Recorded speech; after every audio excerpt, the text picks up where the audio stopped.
still remember the day Jide brought her home.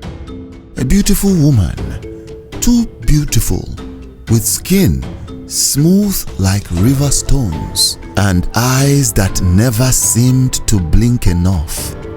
Even now, when I think about it, I wonder how we didn't see the signs earlier. Jide was one of the best hunters in our village. He was strong, fearless, and never returned empty-handed from the forest. One evening, he came back with something no one expected: a wife. He said he met her by the river while setting traps. She had been alone, lost, with no family. He couldn't leave her there, he told us. And so he brought her home. Her name was Nneka. At first, the village accepted her. She was quiet but kind, never causing trouble.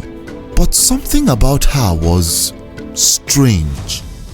She never ate with us. She never seemed to get tired, and no one could recall ever seeing her enter or leave their homes, even when they swore she had just been with them. Jide didn't care. He was in love. He said she made him happy, so we let him be.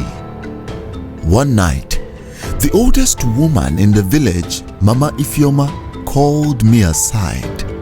She was the kind of elder that knew things others didn't. "She is not from here," she whispered. I felt a chill. "What do you mean?"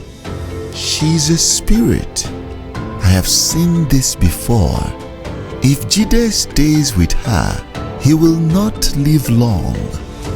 I didn't know what to believe, but something in her voice made my stomach turn. I tried to warn Jide. He laughed. "You listen to too many old stories," he said. "Nneka is my wife, and that's all that matters." So I stayed quiet, but I started watching. One night, I followed her. I don't know why I did it. Curiosity, fear, maybe something in my gut. She left their hut without a sound. I stayed hidden in the trees, my heart pounding. She walked to the river, and then she stepped onto the water. Not in the water, on it. She stood there, her feet barely making ripples. She raised her arms, and the wind stopped. The forest went silent. Then, in a voice that was not hers, she called out names I did not recognize. I could not understand the language, but I knew deep down in my bones that she was not calling to humans. I ran.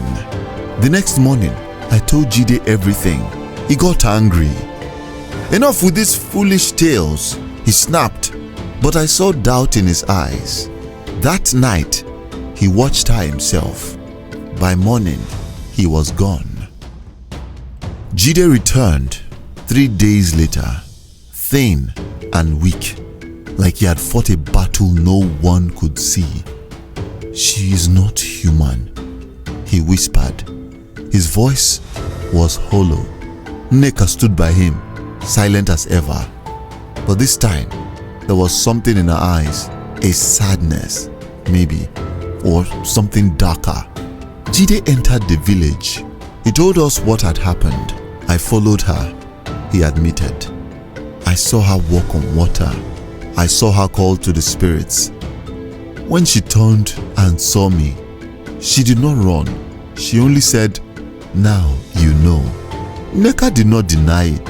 She only looked at him and said, "I never meant to harm you, but you must choose. Stay with me and you will not live long. Leave me and you will never see me again."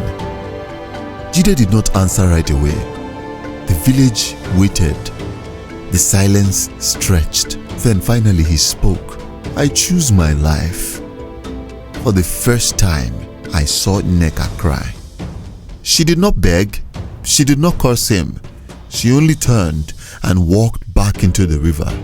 We followed her, keeping our distance. She stepped onto the water just as before, but this time she did not stop. She kept walking further and further until the mist swallowed her whole. We never saw her again. Jide never remarried.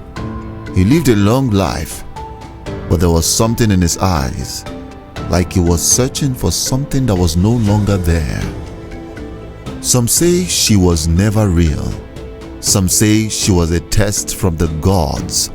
Others whisper that on the quiet nights, if you stand by the river and listen, you can still hear her calling his name.